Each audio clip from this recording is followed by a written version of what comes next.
جب دم آخر آئے تو یہی اللہ کی صدا ہماری زبان پہ جاری ہو اور یہی اللہ کا ذکر کرتے کرتے ہم اللہ کی بارگاہ میں حاضر ہو جائیں۔ حضور صلی اللہ علیہ وسلم ارشاد فرمایا کہ روزہ ڈال ہے،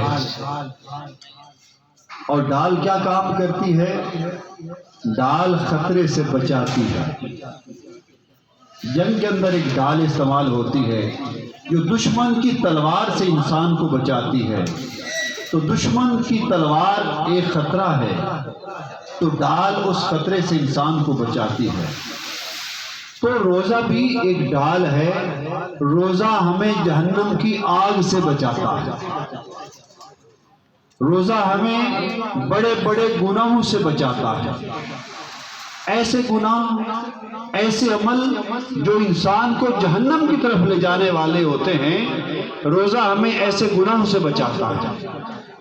تو گویا روزہ ڈال ہے ان گناہوں سے جو گناہ جہنم کی طرف لے کے جانے والے ہیں، جو گناہ دوزخ کی طرف لے کے جانے والے ہیں۔ تو روزہ ڈال ہے جہنم کی آگ سے، روزہ ڈال ہے گناہوں سے کہ انسان کو گناہوں سے بچا کے جنت کی طرف لے کے جاتا ہے۔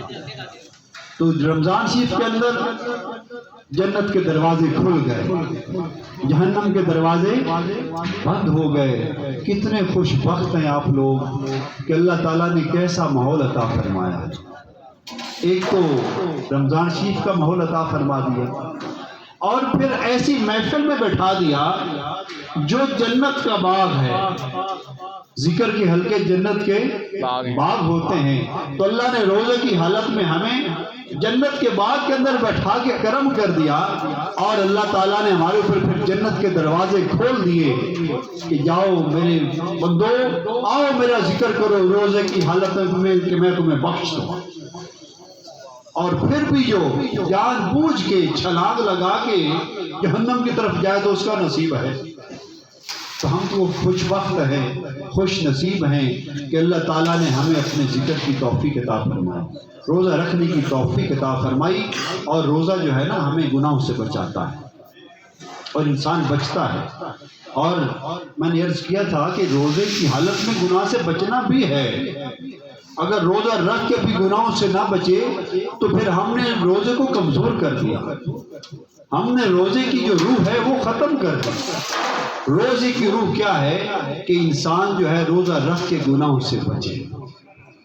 اللہ تعالیٰ جو ہے نیک اعمال کی توفیق عطا فرماتا ہے۔ دیکھیے تو سحری کے وقت کیسا ماحول ہوتا ہے، گھروں کے اندر رونق ہوتی ہے، سحری کے اندر اللہ نے برکت رکھ دی۔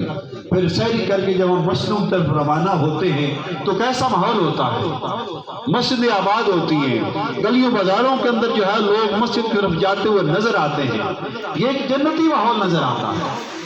تو گویا نظر آتا ہے کہ رب کی رحمت برس رہی ہے۔ اللہ تعالیٰ نے ہمیں ایسا ماحول دے دیا ہے کہ جو جہنم سے بچانے والا ہے اور جنت میں داخل کرنے والا ہے۔ تو دوستو اللہ تعالیٰ ہمیں رمضان شریف کے اندر گناہوں سے بچائے، اللہ پچھلے گناہوں کو معاف فرمائے، آئندہ نیک اعمال کرنے کی توفیق عطا فرمائے۔